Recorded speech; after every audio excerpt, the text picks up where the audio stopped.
Test, 1, 2, 1, 2. Test. Bien. Je m'appelle Johanna Sims. Je travaille pour l'Institut Magnus, à Londres, une organisation qui se consacre à la recherche, collecte, conservation et interprétation de l'ésotérisme et du paranormal. Le directeur de l'Institut, M. Elias Bouchard, m'a engagé pour remplacer l'archiviste en chef précédente, une certaine Gertrude Robinson, décédée récemment. Je travaille comme chercheuse à l'Institut depuis 4 ans maintenant et connais la plupart de nos projets ou études les plus importants. La majorité se retrouve dans une impasse, comme on peut s'y attendre, car les incidents surnaturels authentiques, et je tiens à souligner la rareté de ces cas-là, ont tendance à résister aux conclusions faciles. Lorsque l'investigation est allée aussi loin que possible, elle est transférée aux archives. Or, l'Institut a été fondé en 1818, ce qui signifie que les archives contiennent à ce stade près de 200 ans de dossiers. Ajoutez à cela le fait que la plupart des membres de l'Institut préfèrent la tour d'ivoire de l'Académie, fonctionnant purement sur la théorie, au travail compliqué de traitement des dépositions ou des expériences, et vous avez la recette d'une bibliothèque impeccablement organisée et d'un fouillis absolu dans les archives. Ce ne devrait pas être nécessairement un problème, les systèmes de classement et d'indexation d'aujourd'hui sont une véritable merveille, et il suffirait d'un archiviste à moitié décent pour les maintenir en ordre. Gertrude Robinson n'était pas ce genre d'archiviste. De là où je suis assise, je peux voir des milliers de dossiers. Beaucoup sont éparpillés les uns au-dessus des autres, certains sont écrasés dans des boîtes non marquées, quelques-uns portent des dates ou des étiquettes comme 86-91 G/H. De plus, la plupart de ces dossiers semblent avoir été écrits à la main ou produits sur une machine à écrire sans aucune version numérique ou audio accompagnant. En fait, je crois que le premier ordinateur à entrer dans cette salle est l'ordinateur portable que j'ai apporté aujourd'hui. Plus important encore, il semble que peu d'enquêtes aient été réalisées aux archives, de sorte que la seule chose qui figure dans la plupart des dossiers sont les dépositions elles-mêmes. Il va me falloir beaucoup de temps pour réorganiser ce capharnaüm. J'ai réussi à m'assurer les services de 2 chercheurs pour m'aider. Enfin, techniquement 3, mais je ne compte pas vraiment Martha, qui pour moi nous fait plus perdre du temps qu'autre chose. J'ai l'intention de numériser les fichiers autant que possible et d'enregistrer des versions audio, mais certaines devront être enregistrées sur un magnétophone, car mes tentatives pour les faire passer sur mon ordinateur portable ont rencontré d'importantes déformations sonores.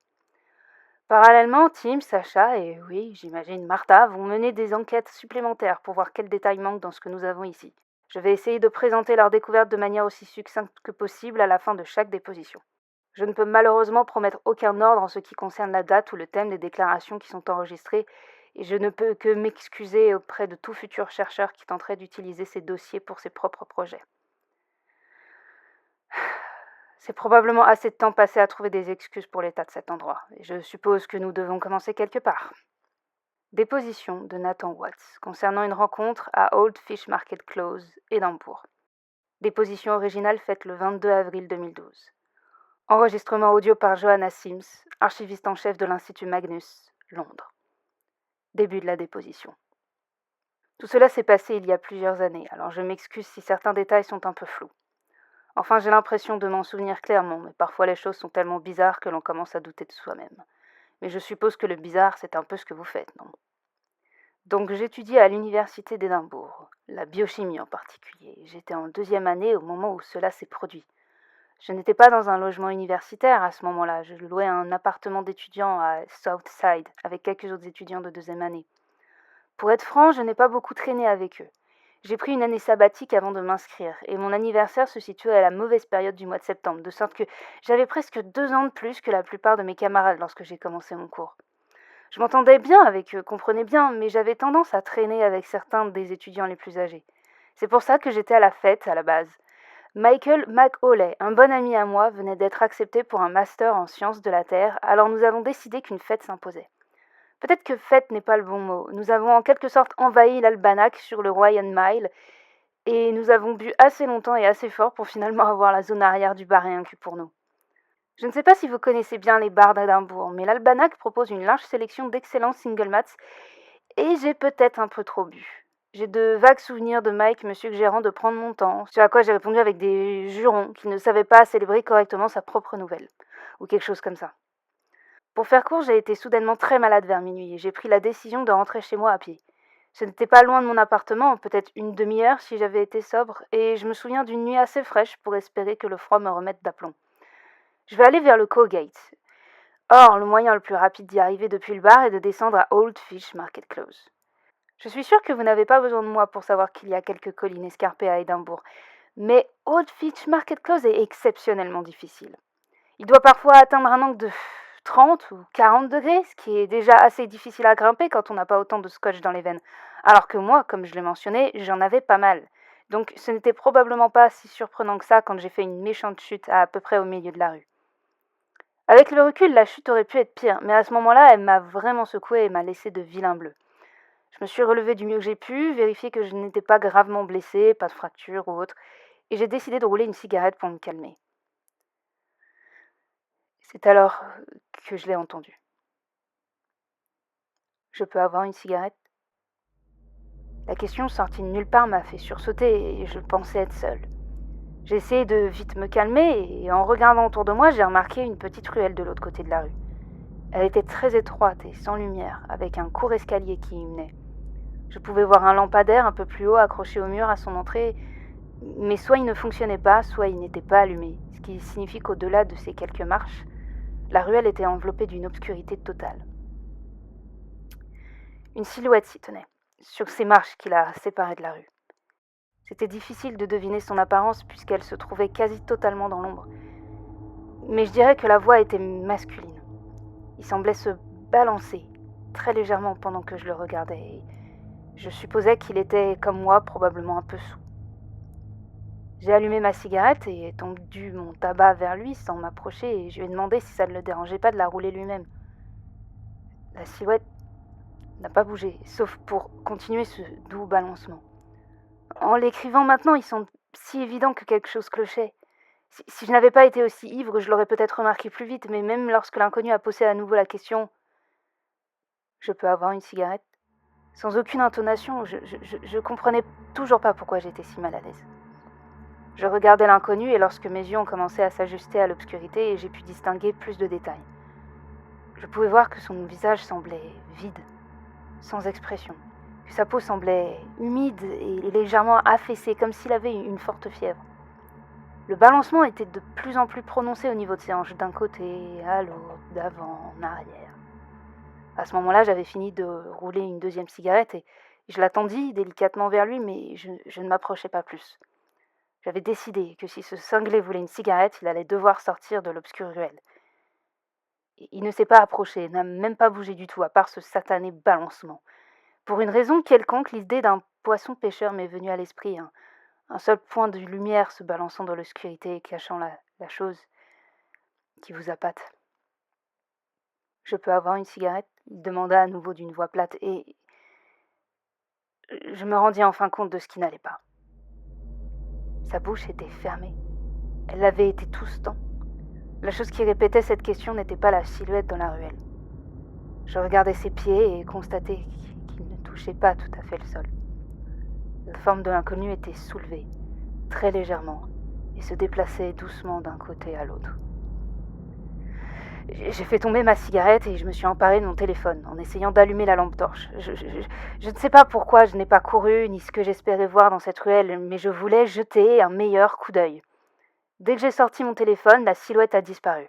Elle s'est en quelque sorte pliée à la taille et a disparu dans l'obscurité, comme si une corde s'était tendue et l'avait tirée en arrière. J'ai allumé la torche et regardé dans la ruelle, mais je n'ai rien vu.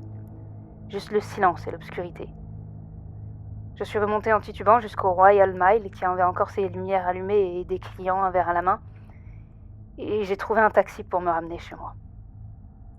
Je suis restée au lit jusqu'à tard le lendemain matin. Je m'étais assurée la veille de ne pas avoir cours ce jour-là pour pouvoir dormir et me remettre d'une nuit de forte consommation d'alcool.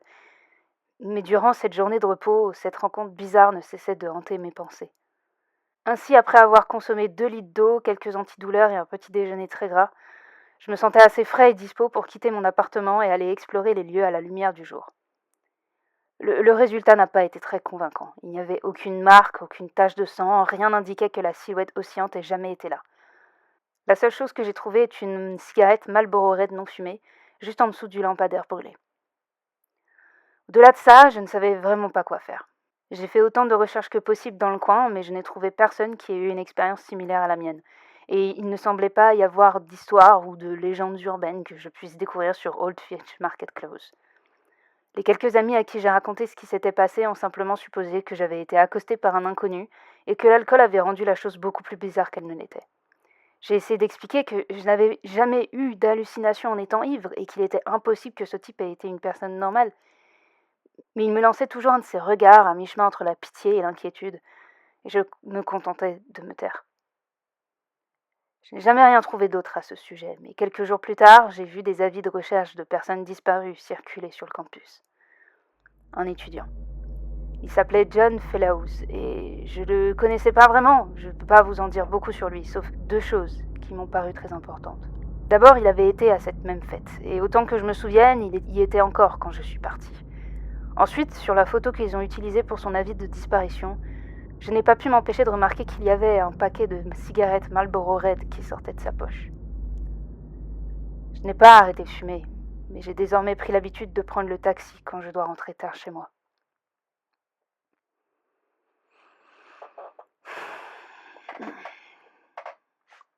Fin de la déposition.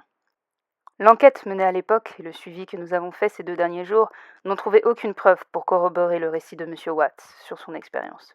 J'étais initialement encline à reclasser cette déclaration dans la section discréditée des archives, une nouvelle catégorie que j'ai créée et qui, je pense, abritera la majorité de ces dossiers. Cependant, Sacha a fait quelques recherches dans les rapports de police de l'époque, et il s'avère qu'entre 2005 et 2010, lorsque la rencontre extraordinaire de M. Watts a prétendument eu lieu, il y a eu 6 disparitions dans et autour d'Old Fish Market Close. Jessica McEwen en novembre 2005, Sarah Baldwin en août 2006, Daniel Rawlings en décembre de la même année, puis Ashley Dobson et Megan Shaw en mai et juin 2008.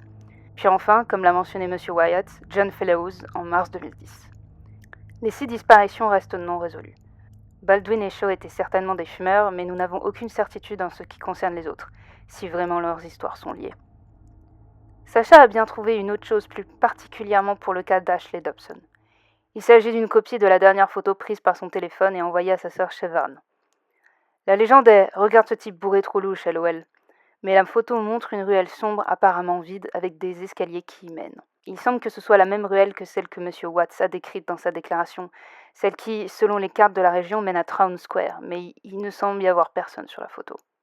Sacha a toutefois pris la liberté de le passer dans certains programmes de montage, et l'augmentation du contraste semble révéler le contour d'une main longue et fine, flottant à peu près au niveau des hanches d'un homme de taille moyenne. Pour moi, il est étrangement difficile de se détacher de cette impression qu'elle nous fait signe. Fin de l'enregistrement.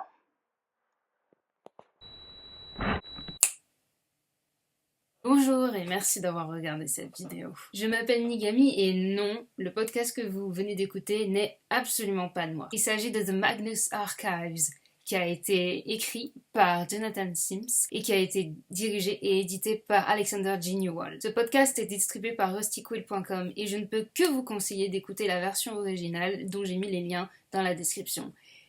Si vous savez écouter l'anglais. Je voulais essayer de proposer une version en français pour les personnes qui n'écoutent pas des podcasts en anglais parce que j'aime beaucoup cette série et je pense vraiment que vous devriez essayer d'y jeter un petit coup d'œil ou d'oreille. Concernant la traduction, une grosse partie vient du site lesarchivesmagnus.tumblr.com, mais j'ai quand même fait quelques modifications pour que ce soit un petit peu plus fluide. Et enfin, en ce qui concerne des modifications, il y a 2 grosses modifications. Premièrement, le personnage principal ne s'appelle pas Joanna Sims, mais Jonathan Sims, mais je ne pensais pas avoir la voix suffisante pour ressembler à un archiviste Jonathan Sims. Et deuxièmement, le personnage de Martha ne s'appelle pas en réalité Martha, mais Martin. Mais la représentation, c'est que je ne suis pas quelqu'un qui fait des podcasts, encore moins des podcasts d'horreur. Du coup, je tiens à m'excuser pour les erreurs que j'ai pu faire. Je ne suis pas non plus spécialiste en tout ce qui concerne les effets sonores et le jeu d'acteur. Donc voilà, il y a quelques erreurs, j'espère que vous serez clément. Encore une fois, allez écouter The Magnus Archives et moi je vous dis à bientôt peut-être pour une prochaine déposition.